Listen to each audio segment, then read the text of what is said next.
Right now, a major test of political power is unfolding.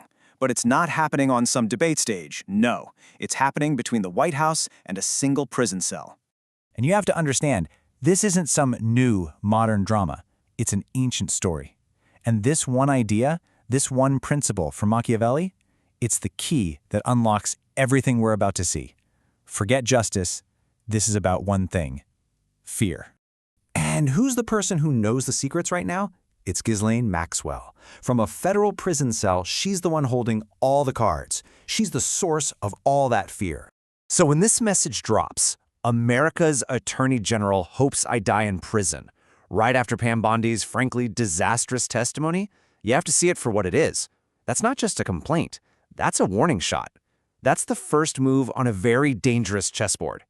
And make no mistake, this isn't just some personal jab at Pam Bondi. No, this is a direct challenge to the entire Trump administration.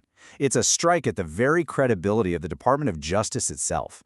It's about leverage. So, you might be wondering, how in the world did we get to this point?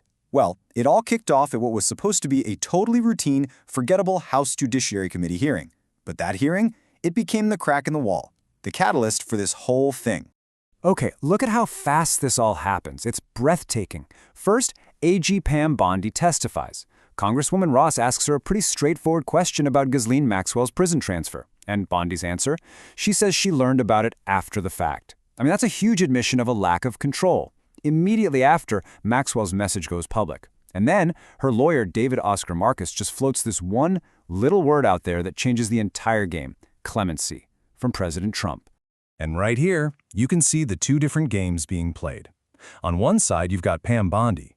Her language is personal, it's emotional, hopes she dies. In the world of power politics, that just screams weakness. But on the other side, Ghislaine Maxwell's camp. Their language is cold, calculated. They call the Attorney General a shock jock. See the difference? One sounds like outrage. The other sounds like a threat. But here's the thing. This isn't just random chaos. There are rules to this kind of power play. And if you understand Machiavelli's rules of power, you can decode every single move that's happening right in front of us. Okay, rule number 1, distancing. This is all about creating space between yourself and a problem, right? So you have plausible deniability. When Pam Bondi told Congress she found out about Maxwell's transfer after the fact, that's exactly what she was doing. She was distancing. It's a political signal that says, hey, that wasn't on me. But it's also a major sign of internal weakness. Then you have rule number 2, narrative control. This is absolutely critical because in politics, perception is reality. Perception always outruns proof.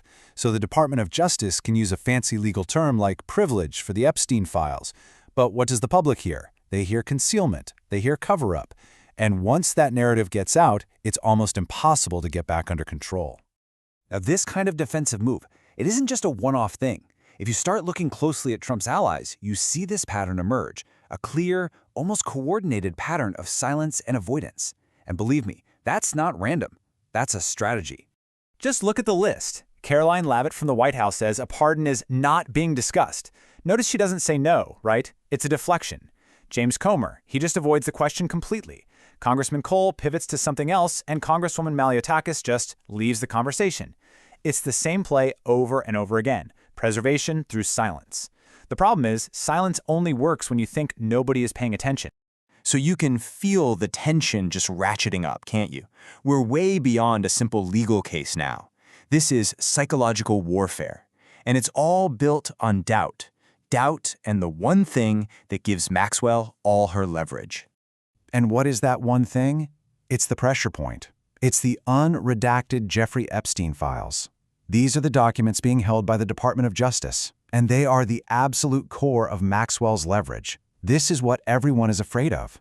And hey, don't just take my word for it. This isn't just some rumor.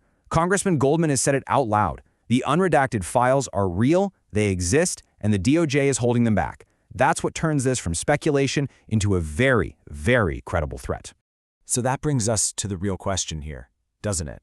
What happens when you have this scattered, weak, inconsistent defense from the administration, and it goes up against this focused, strategic, relentless pressure coming from a single prison cell? Something's got to give. The question is, who breaks first? This is it. We are in the endgame now. The next move is completely unpredictable, and let me tell you, the stakes could not possibly be higher.